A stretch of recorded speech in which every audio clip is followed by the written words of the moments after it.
तो नमस्कार, आदाब, सत श्री अकाल दोस्तों। मैं रजनी स्वागत करती हूँ आपका हमारे चैनल विद्या ज्ञानार्जन में। तो जैसा कि दोस्तों आपको पता है कि हम यहाँ पे रीट की पॉलिटी पढ़ रहे हैं। लेवल सेकंड में सोशल साइंस सब्जेक्ट की तैयारी हम यहाँ पे कर रहे हैं, जिसमें हमने सबसे पहले यहाँ पे पॉलिटिकल साइंस सब्जेक्ट चुना है, जिसमें हम पंचायती राज का अध्ययन आज कर रहे हैं। तो पंचायती राज के पहले 2 चैप्टर मैंने अपलोड कर दिए हैं। उम्मीद है आपने देख लिए होंगे और बहुत सारे बच्चों को पसंद भी आए हैं। जो लोग मेरे वीडियोज़ का कमेंट्स का जवाब दे रहे हैं, थैंक यू वेरी मच। यूँ ही अपनी पढ़ाई में बने रहें, सफलता आपको जल्द ही मिलेगी। ठीक है, अध्ययन करते हैं दोस्तों। पहले हमने पंचायती राज का ऐतिहासिक विकास पढ़ लिया, फिर हमने पंचायती राज का संवैधानिक विकास पढ़ लिया कि संविधान में कौन से अनुच्छेद में पंचायती राज लाया गया था। आज हम पंचायती राज का राजस्थान में विकास पढ़ेंगे दोस्तों। इससे पहले कल के वीडियो में मैंने आपसे जो क्वेश्चंस पूछे थे उनका रिप्लाई मैं एक बार कर देती हूँ दोस्तों। पहले मैंने पूछा था कि जो सबसे पहले पंचायती राज का सुझाव कौन सी समिति ने दिया था, तो वो थी दोस्तों 1957 की बलवंत राय मेहता कमेटी। कौन सी थी? बलवंत राय मेहता कमेटी। इसने सबसे पहले त्रिस्तरीय पंचायती राज का सुझाव दिया था। फिर मैंने ऐसे पूछा था कि वो कौन सी कमेटी थी जिसने त्रिस्तरीय पंचायती राज को द्विस्तरीय करने का सुझाव दिया था, तो वो थी दोस्तों 1977 की अशोक मेहता कमेटी। कौन सी? अशोक मेहता कमेटी। इसने पंचायती राज को द्विस्तरीय करने का सुझाव दिया था। और एक मैंने पूछा था कि वह कौन सी कमेटी थी जिसने पंचायती राज को संवैधानिक दर्जा प्रदान करने के लिए सबसे पहले सरकार को कहा, तो वो थी 1986 की लक्ष्मी मित्तल समिति। कौन सी थी? लक्ष्मी मित्तल समिति। तो ये पिछले वीडियोस में मैंने आपसे पढ़ाया है, बहुत सारे लोगों ने सही आंसर भी दिया है। तो आगे आज शुरू करते हैं। राजस्थान में त्रिस्तरीय पंचायती राज। 1928 में पंचायती राज को अपनाने वाला राज्य की पहली रियासत बीकानेर हुई। वहीं पंचायती राज को कानूनी बनाने वाली पहली रियासत 1938 में जयपुर बनी। देखो दोस्तों, हमारे यहाँ पे पंचायती राज कब आया था? वैसे तो आया था 1959 में नागौर के बगदरी गांव में सबसे पहले पंचायती राज का विकास किया गया था। लेकिन राजस्थान में कुछ रियासतें ऐसी भी थी जिन्होंने पंचायती राज पहले से अपना रखा था। उनमें एक थी सबसे पहले 1928 में बीकानेर रियासत ने पंचायती राज को सबसे पहले अपना लिया था। ठीक है, लेकिन पंचायती राज को अपने कानून में रखने वाली रियासत कौन सी थी? 1938 में जयपुर रियासत ने सबसे पहले पंचायती राज को कानूनी दर्जा दिया। दोस्तों, ये रियासतें 1956 से पहले की हैं, क्योंकि 1956 से पहले राजस्थान का जब तक एकीकरण नहीं हुआ था तो राजस्थान उस समय अलग अलग रियासतों में बटा हुआ था और हर एक रियासत के अपने कानून होते थे, है ना। तो उस समय की बात है ये कि 1928 में बीकानेर रियासत ने सबसे पहले पंचायती राज को अपनाया और 1938 में जयपुर रियासत ने इसे कानून का दर्जा दे दिया। अब भारत में पंचायती राज का शुभारंभ हमने पिछले चैप्टर में पढ़ा 2 अक्टूबर 1959 को हुआ था, है ना। ये हमने पढ़ लिया। 2 अक्टूबर 1959 को पंचायती राज का भारत में नागौर जिले के बगदरी गाँव से शुभारंभ हो गया था। अब 73वें संविधान संशोधन के द्वारा क्या किया गया? 73वें संविधान संशोधन 1992 के द्वारा इसे कानूनी दर्जा दे दिया गया। लेकिन 73वें संविधान संशोधन अधिनियम 1992 से पूर्व राजस्थान में पंचायत राज के 2 कानून पहले से। ये जो रियासतें राजस्थान में पंचायत चला रही हैं तो कोई ना कोई कानून तो होगा, लेकिन इनकी तो बात छोड़ो, ये तो बहुत पुरानी है। 1959 में जब हमने पंचायती राज को अपना लिया, है ना, उसके बाद में राजस्थान पहली रियासत बनी। राजस्थान पहला राज्य था भारत का जिसने पंचायती राज को अपनाया था। ठीक है, अब पंचायती राज को अपनाने के लिए ये कानून जो 73वां संविधान संशोधन हुआ था वो तो 1992 में आया था, है ना। तो 1959 से 1992 के बीच में ऐसे कोई तो कानून बनाए होंगे राजस्थान सरकार ने जिसके अकॉर्डिंग हमने इतने दिन पंचायती राज चलाया। तो वो कौन से कानून थे? एक तो बना था राजस्थान ग्राम पंचायत अधिनियम 1953 और राजस्थान पंचायत समिति और जिला परिषद अधिनियम 1959। 2 कानून थे दोस्तों जिसके अंतर्गत हमारे यहाँ पे पंचायतें कार्य कर रही थी। कालांतर में राजस्थान विधानसभा द्वारा पूर्व के दोनों कानूनों में संशोधन करके अब जब ये 73वां संविधान संशोधन लागू हो गया तो इन दोनों कानूनों में संशोधन करके नया कानून बना दिया गया, राजस्थान पंचायत राज अधिनियम 1994। 23 अप्रैल को यह कानून पारित किया गया जिसमें कुल 123 धाराएं थी और 23 अप्रैल 1994 से यह लागू कर दिया गया। अब दोस्तों देखो, संपूर्ण भारत में तो पंचायती राज कब आता है? 24 अप्रैल 1993 को। तो 1993 को आता है ना। ये अपन ने पिछले चैप्टर में पढ़ लिया। 24 अप्रैल को हम पंचायती राज दिवस भी मनाते हैं। लेकिन राजस्थान में पंचायती राज की शुरुआत हुई इसके 1 साल बाद में। कब? 23 अप्रैल 1990 4 को। तो ये चीज़ आपको याद रखनी है। 24 अप्रैल की जगह हमारे हुई 23 अप्रैल में, भारत में हो गई थी 93 में, और हमने वो कानून अपनाया 94 में। कौन सा? जो 73वें संविधान संशोधन में जो नए कानून बनाए हैं उसको हमने 1994 में अपनाया, है ना। जो 24 अप्रैल 1993 को भारत में लागू हो गया था, हमने उसे 23 अप्रैल 1994 को राजस्थान में लागू किया। तो अगर कोई आपसे पूछे कि पंचायती जो 73वां संविधान संशोधन है वो राजस्थान में कौन सी डेट से लागू हुआ था, वह है 23 अप्रैल 1994। माइनर सा डिफरेंस है दोस्तों, इसलिए बार बार बता रही हूँ। ये याद रखना कि भारत में 24 अप्रैल 1993 को, राजस्थान में 23 अप्रैल 1994 को यह लागू हुआ। नोट वर्तमान में राजस्थान में पंचायती राज का संचालन अधिनियम 1994 के अनुसार ही, इसी के अनुसार हमारे यहाँ पे वर्तमान में पंचायतें काम कर रही हैं। अधिनियम 1994 के अनुसार राजस्थान में त्रिस्तरीय पंचायती राज का प्रावधान है। पिछले चैप्टर में हमने पढ़ा था कि जहाँ पे 20 लाख से अधिक जनसंख्या होती है वहाँ पे त्रिस्तरीय पंचायतें बनाई जाएंगी, और जहाँ पर 20 लाख से कम जनसंख्या है वहाँ पे द्विस्तरीय। तो हमारे यहाँ 20 लाख से ज़्यादा जनसंख्या है तो हमारे यहाँ पे त्रिस्तरीय पंचायती राज बनाई गई है।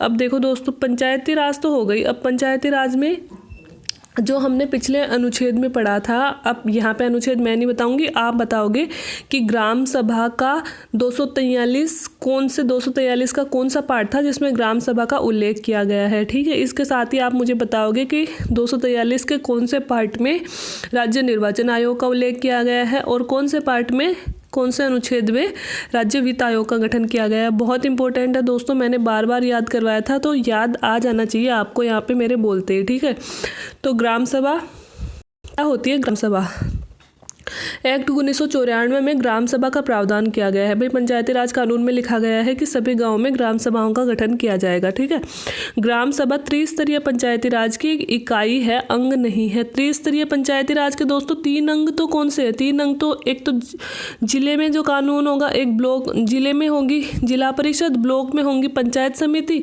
और गाँव में कौन होंगी? पंचायतें, है ना। तो ये कौन हो गए? ये तो 3 अंग हो गए। लेकिन जो ग्राम सभा है ये इसका कोई अंग नहीं है, ये इसकी एक इकाई है, मतलब कि एक यूनिट है। यहाँ से शुरू होता है, ग्राम सभा से ग्राम पंचायतें शुरू होती है। जैसे हमारे सरपंच से शुरू होती है ना, जैसे सरपंच के नीचे कौन होता है? वार्ड पंच होता है, फिर वार्ड पंचों के ऊपर होता है सरपंच, फिर जैसे कि सरपंच से ऊपर हमारे प्रधान होते हैं ना, ऐसे ग्राम पंचायत, ग्राम सभा पंचायतों की एक इकाई है, अंग नहीं है। पंचायत सर्किल के समस्त पंजीकृत मतदाता ग्राम पंचायत के सदस्य होते हैं। हम सभी वो मतदाता जो 18 साल से ऊपर हैं, जो वोट दे सकते हैं, वो सभी ग्राम सभा के सदस्य होते हैं। तो आपसे कोई पूछे कि ग्राम सभा के सदस्य कौन कौन होते हैं, तो सभी मतदाता जो वोट दे सकते हैं, पंजीकृत होते हैं, मतलब जिनके पास में वोटर ID कार्ड है, वो ग्राम सभा के सदस्य होते हैं।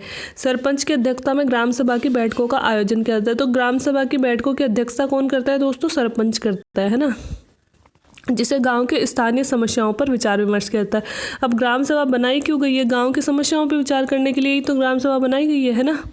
तथा विकास कार्यक्रमों की रूपरेखा तैयार की जाती है, जिसकी गणपूर्ति क्या होती है? 1/10 1/10 सदस्य इसमें आने चाहिए। किसके? ग्राम, मतलब पूरे गांव के 1/10 लोग इसमें आ जाएं तो ग्राम सभा शुरू हो जाती है ना। गणपूर्ति इसकी ये है, और इसमें गांव के समस्याओं पे विचार विमर्श किया जाता है, और इसकी अध्यक्षता कौन करता है? सरपंच करता है। अब ग्राम सभा की वर्ष में 6 बैठकें होती है दोस्तों। इंपॉर्टेंट है कि ग्राम सभा के वर्ष में कितनी बैठकें होती हैं? 6 बैठकें होती है। कब कब होती है? विशेष दिवसों को होती है, इसलिए आपको याद हो जाएंगे। देखो 26 जनवरी को, इसके 15 दिन पहले या बाद में। फिर मार्च में आ जाएगा 8 मार्च महिला दिवस है दोस्तों। 1 मई को दोस्तों मजदूर दिवस है। 15 अगस्त स्वतंत्रता दिवस, 2 अक्टूबर गांधी जयंती, और 14 नवंबर नेहरू जयंती। ये 6 डेट्स है, इंपॉर्टेंट है। 26 जनवरी, ठीक है, 8 मार्च, 26 जनवरी के बाद में 8 मार्च, फिर मई में चलते हैं 1 मई, फिर अगस्त में चलते हैं 15 अगस्त, फिर 2 अक्टूबर, और फिर 14 नवंबर। ये सभी इंपॉर्टेंट डेट्स हैं। या तो इनके 15 दिन पहले, या इस दिन, या फिर इसके 15 दिन बाद में ग्राम सभा की बैठकें होती है। तो ग्राम सभा आप मुझे बताओगे कि कौन से अनुच्छेद में रखी गई है।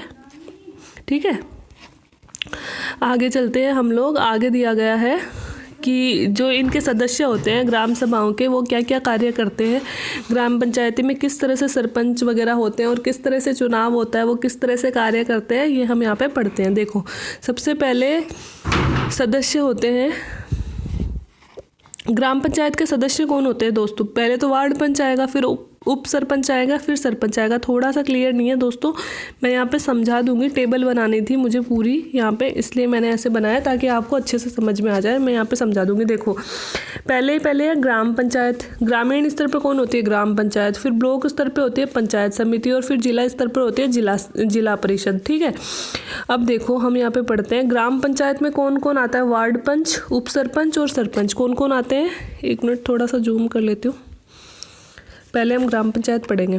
ग्राम पंचायत में कौन कौन आता है दोस्तों? वार्ड पंच आता है, उप सरपंच आता है और सरपंच आता है। ठीक है, अब इसका अध्यक्ष कौन होता है? ग्राम पंचायत का सरपंच होता है। हमें सबको पता है भाई, हम गांव का अध्यक्ष कौन होता है? सरपंच होता है। अब गांव में जो पदाधिकारी होता है, मतलब जो गवर्नमेंट अधिकारी होता है, वो कौन होता है? या तो ग्राम सचिव बोल सकते हैं, ग्राम सचिव होता है, और ग्राम सेवक भी इसे बोलते हैं। ग्राम सचिव या ग्राम सेवक यहाँ पे गवर्नमेंट अधिकारी होता है। अब चुनाव कैसे होता है?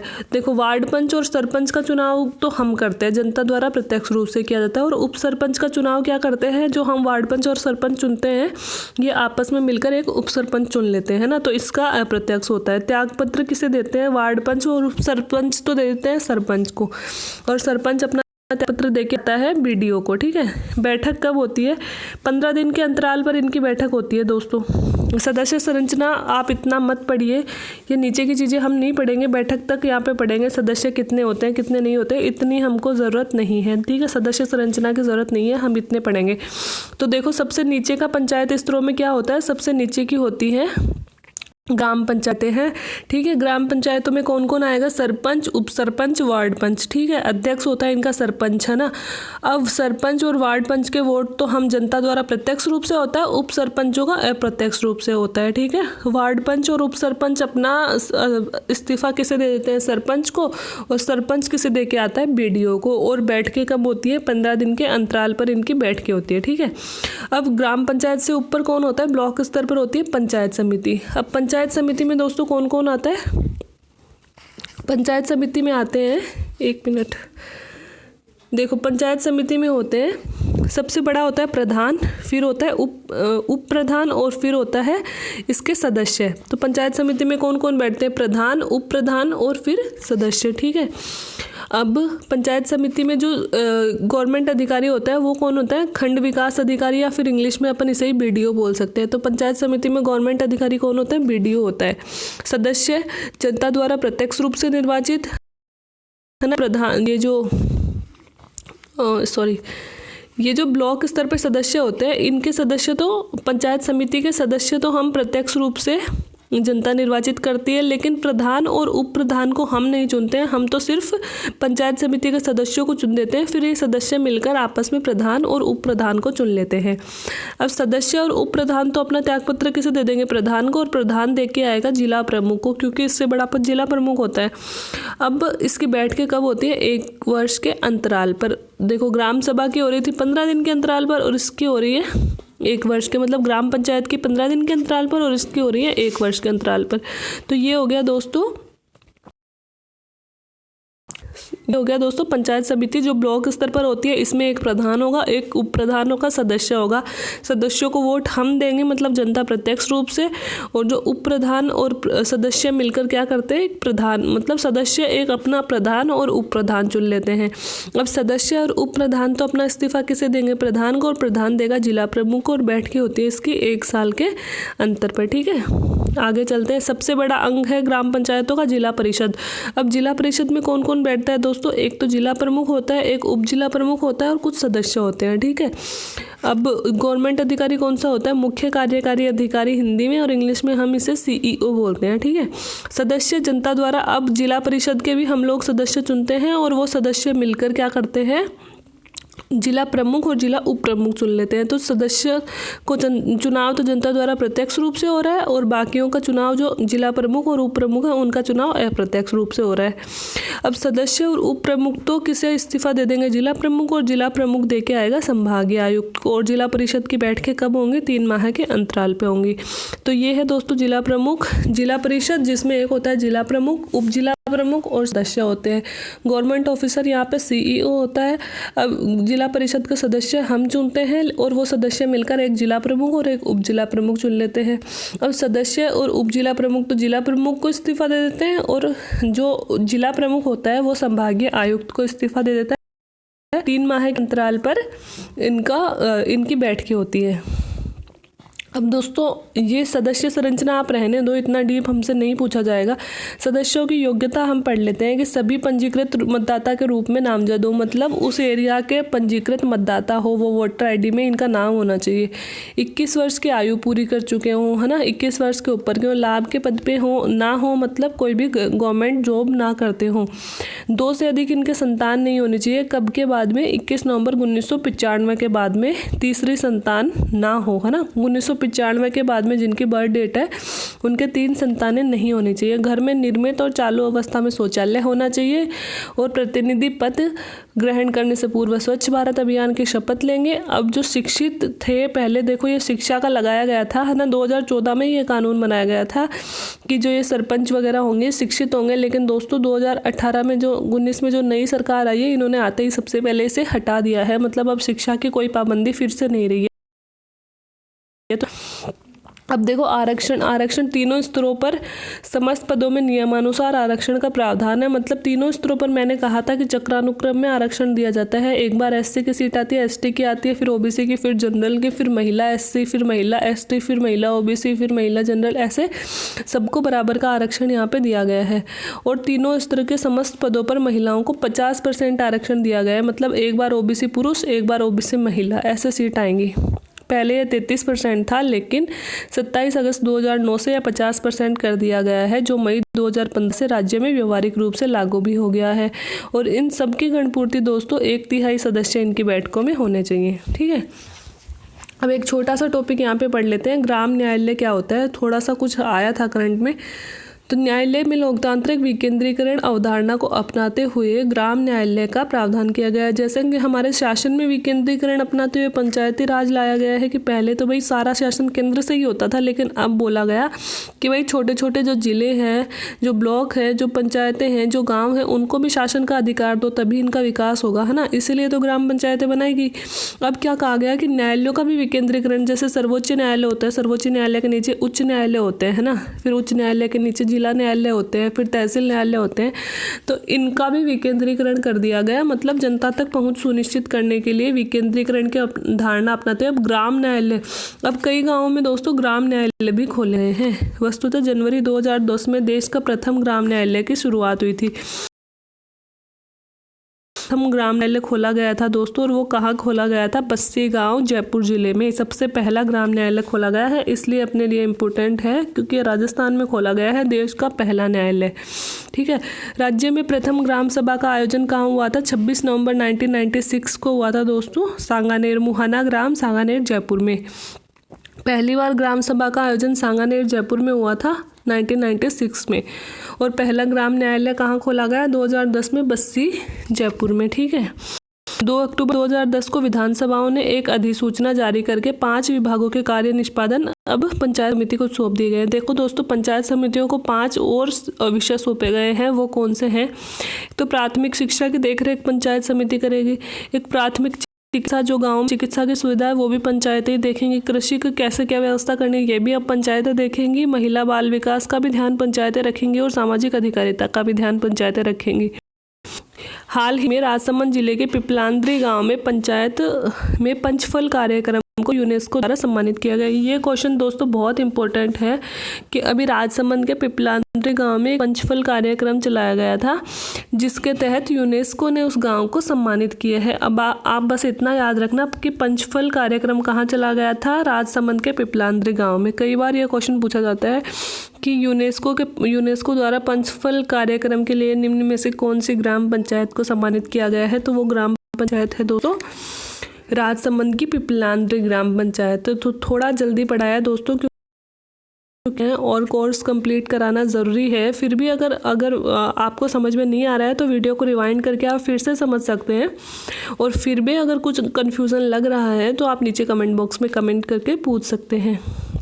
और दोस्तों आज का आपके लिए क्वेश्चन है कि हमारे राष्ट्रपति को कौन से अनुच्छेद में रखा गया है, आप ये क्वेश्चन बताएंगे। और जो वीडियो में मैंने पूछे हैं कि वित्त आयोग, निर्वाचन आयोग, उनकी स्थापना कौन से अनुच्छेदों द्वारा की गई है, तो वो आप बताएंगे। और ये बताएंगे कि राष्ट्रपति को कौन से अनुच्छेद में रखा गया है और राष्ट्रपति का जो महाभियोग है वो कौन से अनुच्छेद में रखा गया है। ठीक है, thank you very much video देखने के लिए। वीडियो पसंद आया हो तो प्लीज़ लाइक कीजिए, अपने दोस्तों से शेयर और चैनल को सब्सक्राइब कीजिए। Thank you very much.